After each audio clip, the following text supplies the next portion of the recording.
আজ পয়লা বৈশাখ, বাঙালির একটি দিনের পার্বণ। ঐতিহ্য মেনে বিশ্বের বিভিন্ন প্রান্তে বাঙালিরা সাদরে আমন্ত্রণ জানাচ্ছেন বাংলা নববর্ষকে। তবে সময় খুব দ্রুত বদলাচ্ছে, আর তার সঙ্গে বদলে যাচ্ছে মানুষের জীবনযাত্রাও। প্রতিনিয়ত ছুটে বেড়ানো মানুষ আজকাল বড্ড ব্যস্ত। তাই এই ব্যস্ততার মাঝে স্মৃতির অতলে প্রায় হারিয়ে যেতে বসেছে বর্ষবরণ ঘিরে পুরনো অনেক কিছুই। সময় কলকাতার পর্দায় সেই কিছু স্মৃতি তুলে ধরার চেষ্টা করলাম আমরা। চোখ রাখবো ছোট্ট প্রতিবেদনে।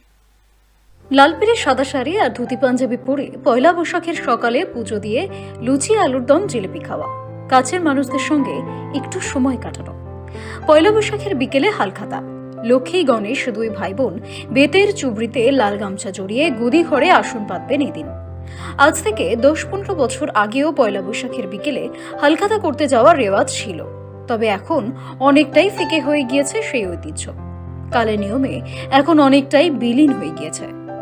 নামখাও আসতে হবে হালখাতা, খাতা কোথায় সে পাঠ তো কবেই চুকে গিয়েছে। তাও ইতি উতি অনেকেই সেই হালখাতার রেওয়াজ পালন করে আসেন। মিষ্টি নিয়ে ফেরার সময় চেটে পুটে উপভোগ করেন ঐতিহ্য। জীবন যান্ত্রিক হয়ে যাওয়ায় কেউ কেউ আবার আজকাল গুলিয়ে ফেলেন যে বাংলা নববর্ষের কত সাল শুরু হলো। আসলে দৈনন্দিন জীবনে অনেকেই বাংলা পঞ্জিকা ব্যবহার করেন না, ফলে অনেক সময় বাংলার সাল তারিখ গুলিয়ে যায়, আর বছরের প্রথম দিন কারোর কারোর সালটা গুলিয়েই যায়। এটা কত বঙ্গাব্দ? অনেকেই হেঁচকে তুলবেন এমন প্রশ্ন শুনলে। 1432। ব্যাস, তারপর ফের মনে করার জন্য হাতে রইল 365টি দিন। তবে মানুষ এসব ভুলে গেলেও এদিন কিন্তু বাঙালির পেট পুজোয় কোনো খামতি যাবে না। সময়ের সঙ্গে তাল মিলিয়ে চলা বাঙালি কি কেউ মনে রাখে অতীতে কিভাবে এই পয়লা বৈশাখ পালন করা হতো, কি কি ছিল তার নিয়ম কানুন? আকবরের সময়কাল থেকে পয়লা বৈশাখ উদযাপন শুরু হয়। তখন প্রত্যেকে বাংলা চৈত্র মাসের শেষ দিনের মধ্যে সকল খাজনা, মাসুল ও শুল্ক পরিশোধ করতে বাধ্য থাকত। এরপর দিন অর্থাৎ পয়লা বৈশাখে ভূমির মালিকেরা নিজ নিজ অঞ্চলের অধিবাসীদের মিষ্টান্ন দ্বারা আপ্যায়ন করতেন। এই উপলক্ষে বিভিন্ন উৎসবের আয়োজন করা হতো। ক্রমশ এই পয়লা বৈশাখ সারা ভারত তথা বাংলার একটি ঐতিহ্যমণ্ডিত বর্ষবরণ অনুষ্ঠানে পরিণত হলো। জোড়াসাঁকো ঠাকুর পরিবারে মহা সমারোহে উদযাপিত হতো পুণ্যাহ বা নববর্ষের অনুষ্ঠান। রবীন্দ্রনাথ লিখেছিলেন, সেদিন যাকে বলে জমিদারি সেরেস্তার পুণ্যাহ, খাজনা আদায়ের প্রথম দিন। কাজটা নিতান্তই বিষয় কাজ, কিন্তু জমিদারি মহলে সেটা হয়ে উঠেছে পার্বণ। সবাই খুশি, যে খাজনা দেয় সেও, আর যে খাজনা বাক্সেতে ভরে সেও। এর মধ্যে হিসেব মিলিয়ে দেখবার গন্ধ ছিল না। যে যা দিতে পারে তাই দেয়।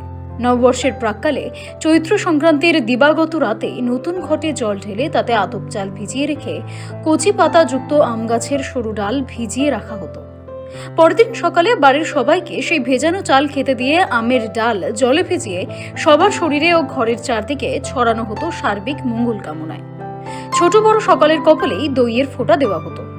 এখন সেসব আচার অনুষ্ঠানও ভুলতে বসেছে বাঙালি।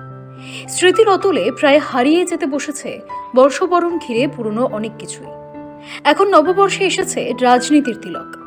কাদের নববর্ষ, কার নববর্ষ পয়লা বৈশাখ, কিন্তু তাতে কি? বঙ্গদেশে নববর্ষ বলতে আজও পয়লা বৈশাখকেই বোঝায়। যুগ যুগ ধরে এই দিনটি বাঙালি শুরুর দিন হিসেবেই দেখে এসেছে। এবারও মনে প্রাণে একটি বছরের লড়াইয়ে টনিক ঠেলে দিতে নয় একটি দিনেই চালিয়ে খেয়ে যাক পয়লা বৈশাখ। কাল যা হবে দেখা যাবে। ব্যুরো রিপোর্ট, সময় কলকাতা।